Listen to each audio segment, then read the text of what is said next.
Good morning, everyone. Praise the Lord. God bless everyone who is watching at this moment. Welcome to God is Within Her Ministries. And it really don't matter how many people are tuning in right now.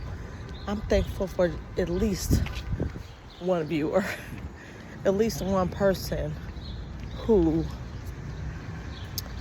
this message will reach. And that's all you need, And if you all know someone who might need a word, you can share this video. Today I want to start out with saying that we have to be careful who we surround ourselves with, who we hang around, basically. Because 1 Corinthians 55:33 says, "Be not deceived. Evil communications corrupt good manners." Now, Paul was warning the Corinthian church of being led away from the truth of Jesus and his resurrection. And these people were false teachers, and their doctrines were false as well. So when you surround yourself with people who aren't saved, living a high-risk lifestyle, or exhibiting ungodly behaviors, you will start picking up their behaviors. You will start picking up their traits, their characteristics. You will eventually adapt to their lifestyle. And I've been there, and I'm sure some of you all can relate and have experienced things of that nature. And whether it be an ex, a good friend, a co-worker, you have to be careful with who you surround yourselves with. Once again, I was dealing with a person, and he led me away from, I led myself. I'm not going to blame everything on him, but I was newly saved, reading my Bible, fasting, praying, doing everything that I needed to do to build my relationship with the Lord. And he just came back into my life. He just, out the blue, gave me a call. And I said, I didn't think like, oh, this ain't nothing but the enemy. I didn't think like that at the time. I was like, okay, this is, maybe he was, thought about me and wanted to call me. So eventually I found myself not studying the Bible. He would call me all the time. Oh, let's go out. Let's do this. Let's go here. Let's hang out. He would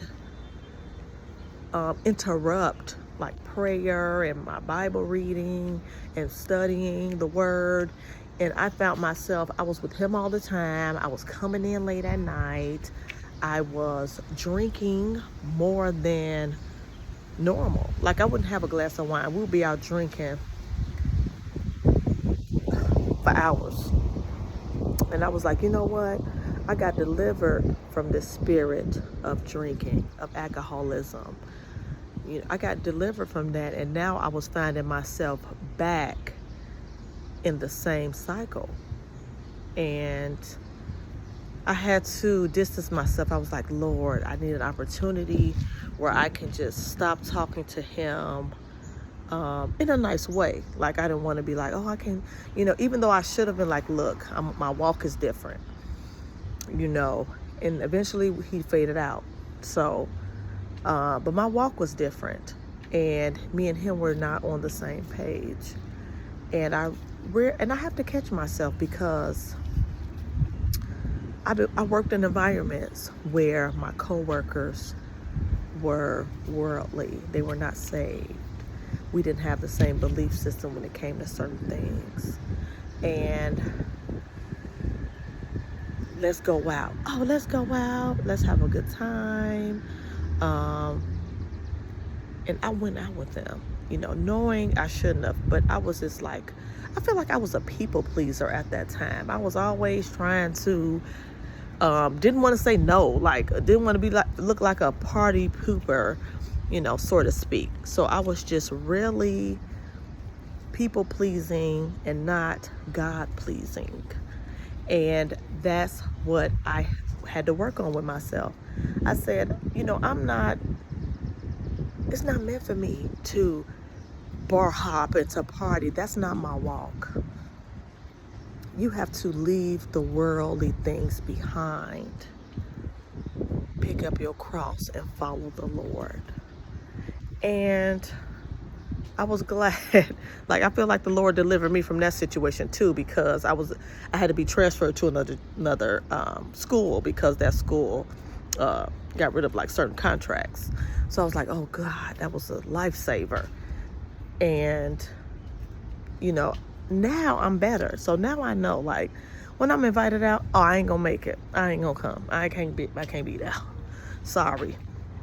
Oh, I'm going to church. Oh, I have to do this first. Oh, this is what I have to do, So I'm more aware, but I ain't perfect, y'all. Sometimes, y'all will hear something, you'll hear like somebody gonna be here, or this event gonna happen here, and you be like, dang, I do want to go, so it stays on your mind to do things, because that's your flesh, is still active and trying to take over everything else. So I always have to catch myself too, because sometimes I could go back there. I could always get led. So I have to keep on the narrow path. I have to. It's not too many of us on it. So I just wanted to leave you guys with that word today. I hope everything makes sense. If you all found this video to be suitable to help or to guide or to instruct, give somebody some wisdom, please share it if you may. And God bless. You all have a wonderful, wonderful week. Bye.